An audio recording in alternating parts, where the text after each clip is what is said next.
B2B Cambodia, the portal for business use in Cambodia. BritCham Cambodia hosted a new edition of their UK-Cambodia Joint Trade and Investment Forum Deep Dive series called Supporting Cambodia's Vision 2050, focusing on countries' emerging capital markets. At the forum, regulators and experts highlighted the need to grow Cambodia's bond and equity sectors to fund its long-term development.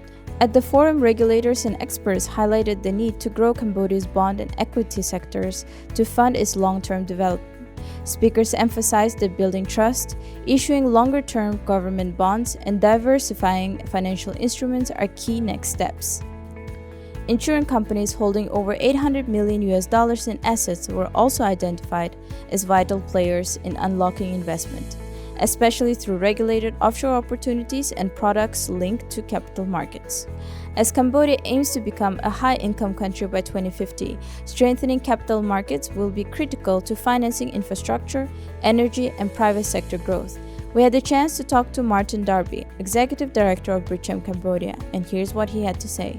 So this is the third in a series of deep dive seminars. It is under the framework of the United Kingdom supporting Cambodia in its delivery of the Vision 2050 strategy.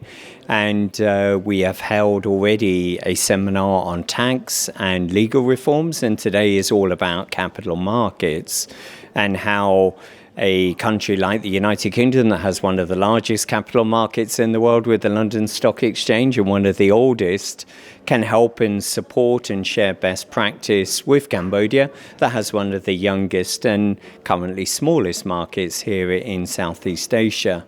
So this morning we've heard from speakers from Singapore, from the regulator locally, and also from Prudential, who have kindly hosted the event, about their experiences of market development, both here in the Kingdom of Cambodia, but also in Indonesia, in Singapore, in Malaysia, in Bangkok, and in Vietnam. Because as in all of life, it's good to learn from the experiences of others. And one of the great advantages that Cambodia has is that many people in the immediate area have already done in the past what Cambodia is now seeking to do. And we're here to help create that dialogue and that best practice sharing, which is what today is about. We were honoured today to have the Deputy Director, Madam Sothia, here to share with us some of the work and the excellent work being done in partnership with the government and private. And, you know, this dialogue is about sharing some of those ideas, because we know from experience that when government and private work together in public-private dialogue, we get a much stronger and better result. So I think timing-wise, this is perfect for Cambodia. We have a relatively small market, but we have a market that's growing. We have some fabulous players here with Prudential, who have been early movers in the stock market here in Cambodia. We have a regulatory body that is keen to learn from the experience of regulation in other markets to ensure that Cambodia is the market you want to invest in.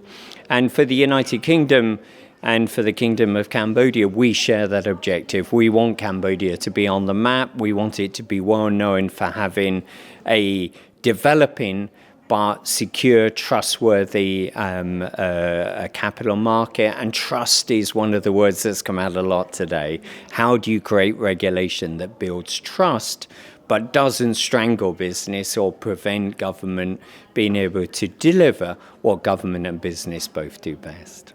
So I think, you know, it is about building trust. It is also having companies like Prudential that lead the way. I mean, everybody needs a leader, a first mover.